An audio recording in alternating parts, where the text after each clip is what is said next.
Collected Essays of Valerie Lynn Stevens.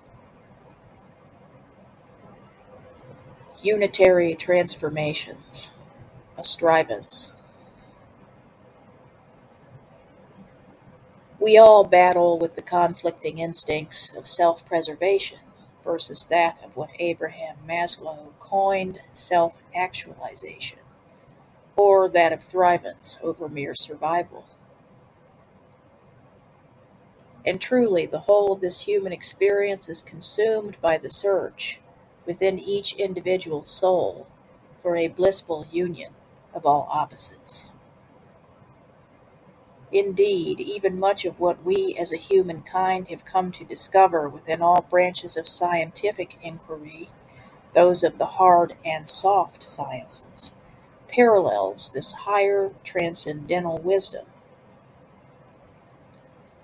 I believe, however, not unlike many others, that science and spirituality not only must be reconciled to one another, but indeed they already are.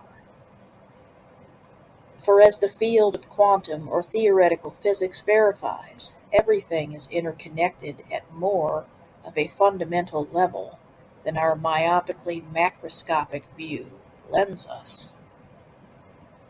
It also tells us that we each, in the quantum existential role of the observer, co-create what we refer to as reality in ways also taken for granted, if not completely dismissed by us.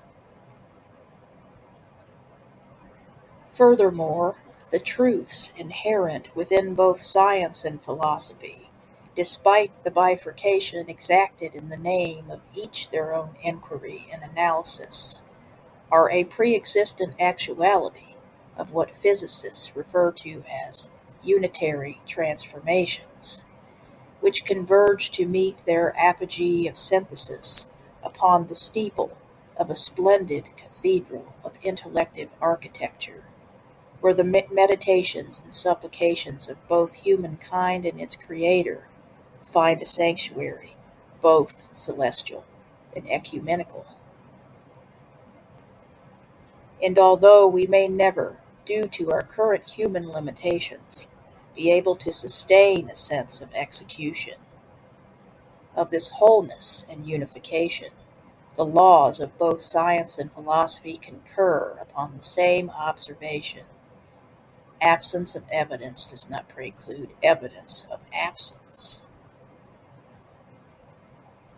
In finale, despite our inherent myopia and finitude, we can all nevertheless strive to make a concerted effort towards the extension of ourselves and each our own special blend of character, temperament, and abilities in a positive direction within this world we now currently inhabit.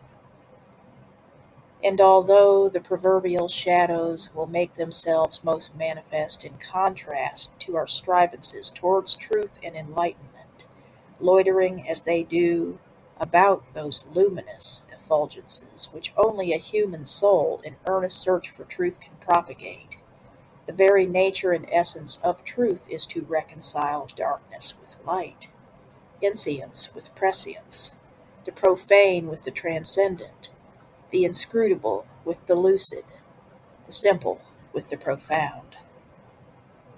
In science, this is that old Occam's razor and its principle again being employed, which states that all things being equal, assume no more than is necessary.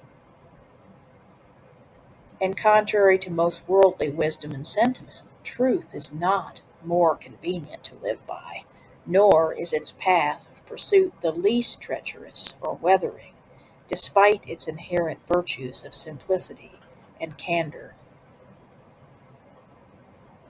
And many of us suffer under the delusion that we must gruelingly earn our keep in this life, that we must painstakingly strive for some sort of redemption or salvation. Yet the truth is, we are already saved, in the here and imminent, and indeed eminent, now.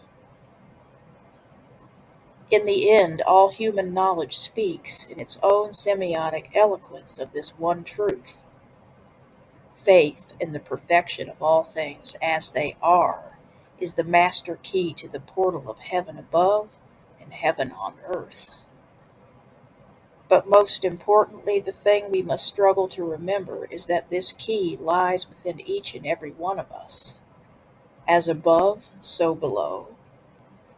Perhaps first as within, so without.